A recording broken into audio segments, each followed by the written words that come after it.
বিজেপিও আমি বলবো না, কিছু বিজেপি হয়তো আছে, বেশিরভাগ লোক রং পাল্টানো, যে আমাদের দলের সাথেও মিশে কিছু লোক ছিল, তারা আজকে বিজেপি হয়ে গেছে। তারা গিয়ে এমন ভাবে আমাদেরই লোকদের অত্যাচার করছে এবং আমাদের বিভিন্ন ওয়ার্ড অফিসগুলোকে দখল করে নিচ্ছে। এই কথাটাই আমরা প্রশাসনকে জানালাম এবং বললাম যে এটার বিরুদ্ধে আপনারা ব্যবস্থা গ্রহণ করুন। আমি বলি যে 4 তারিখে যখন রেজাল্ট বেরোয়, 4 তারিখে তারা দুটো যারা তৃণমূল কংগ্রেসের হারমাত বাহিনী ওদের দলের, তারা জার্সি পাল্টে ওদের দলেরই লোকেদের উপর অত্যাচার করতে শুরু করেছে। কেননা যখন ওরা ওই তৃণমূল কংগ্রেস করতো, যাদের উপর অত্যাচার ওরা করতে শুরু করেছে, তারা ওদের উপর অত্যাচার করতো তৃণমূল কংগ্রেস করা সত্ত্বেও। তার রিভাইজ নেওয়ার জন্য ভারতীয় জনতা পার্টির জার্সি অনেকে সেদিনকে গায়ে দিয়েছিল, কিন্তু আমাদের দলের নির্দেশ ছিল যে কোনো মানুষের উপর যাতে আমাদের দলের কর্মীরা অত্যাচার বা ভাঙা বা আগুন ধরানো এমন কোনো ঘটনা যাতে না ঘটে। তোদের মহেশতলার যুব সভাপতি শুভনাথ চৌধুরী, ওনার পার্টি অফিসের ভিতর থেকে কয়েকশো ডান্ডা বেরিয়েছে, লাঠি। ওনার পার্টি অফিসের ভিতর থেকে শাবল, তলোয়ার, ছোট এইসব বেরিয়েছে। এবং ওনার পার্টি অফিসের ভিতর থেকে আলমারির ভিতর থেকে মদের বোতল, একের পর এক মদের বোতল বেরিয়েছে। এই পাটানগরকে যিনি শ্মশানে পরিণত করে দিই, মহেশতলা পৌরসভার সিআইসি জল দপ্তরে পীযূষ দাস, তার 32 নম্বরের পার্টি অফিস থেকে একের পর এক কয়েক হাজার সাদা থান বেরিয়েছে। কাদের উদ্দেশ্যে উনি থান এনে মজুত করেছেন? এই অঞ্চলের মানুষের ঘরে ঘরে সাদা থান পৌঁছে দিয়েছিল কেন? আমি এই প্রশ্ন ওনাদের কাছে রাখছি। আমরা প্রশাসনকে বলেছি, প্রশাসন সেই অনুযায়ী একের পর এক গ্রেপ্তারও করেছে।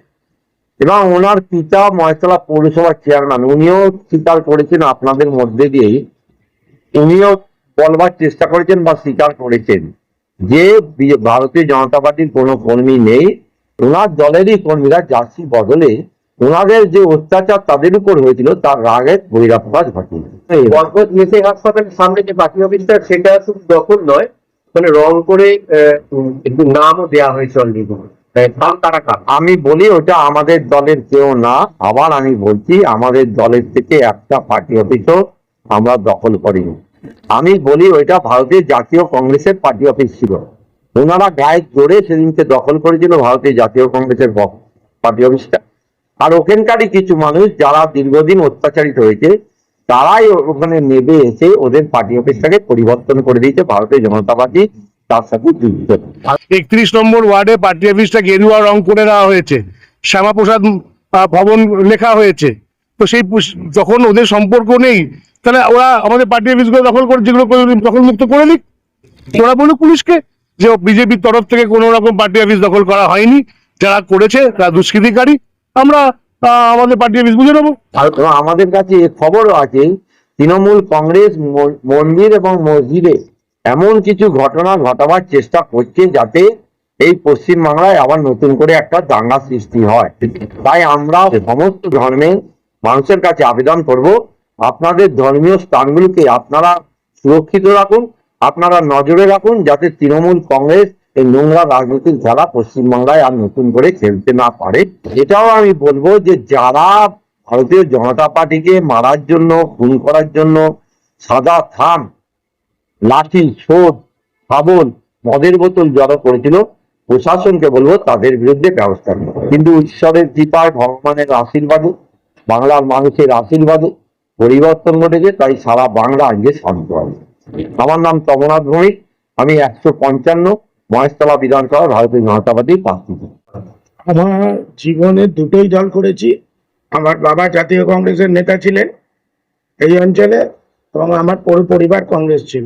কিন্তু 2019 সাল থেকে আমি সহ আমার পরিবার ভারতীয় জনতা পার্টির সাথে যুক্ত হয়েছি এবং এদের বিচারধারার সাথে যুক্ত হয়েছে। আমি কোনো কালে তৃণমূল কংগ্রেস করিনি। দুলালবাবু যে কথা বলছেন, দুলালবাবু আগে নিজের পিছনে আঙুলটা দিয়ে দেখুক যে উনি প্রথমে করতেন কংগ্রেস, তারপরে কি দাঁড়িপাল্লা কংগ্রেস, তারপরে আবার কংগ্রেস, তারপরে হচ্ছে প্রগতিশীল ইন্দিরা কংগ্রেস, তারপরে এখন হচ্ছে তৃণমূল কংগ্রেস। আপনারা আপনাদের পক্ষ থেকে বিজেপির কোন নেতার সাথে কোনো কথাবার্তা বললেন? না, আমি কালকে কথা বলেছিলাম, টিটার সাথে বলেছিলাম এখানে একজন অসিত বাগ বলে আছে, তার সাথে আমি ঠিক জানি না অসিত বাগ কতটা, সে একসময় কংগ্রেস করে, একসময় তৃণমূল করে, একসময় ই করে, যাক সেসব নিয়ে আমার বলা, আমরা দেখছি। তাহলে কটা পার্টি হল?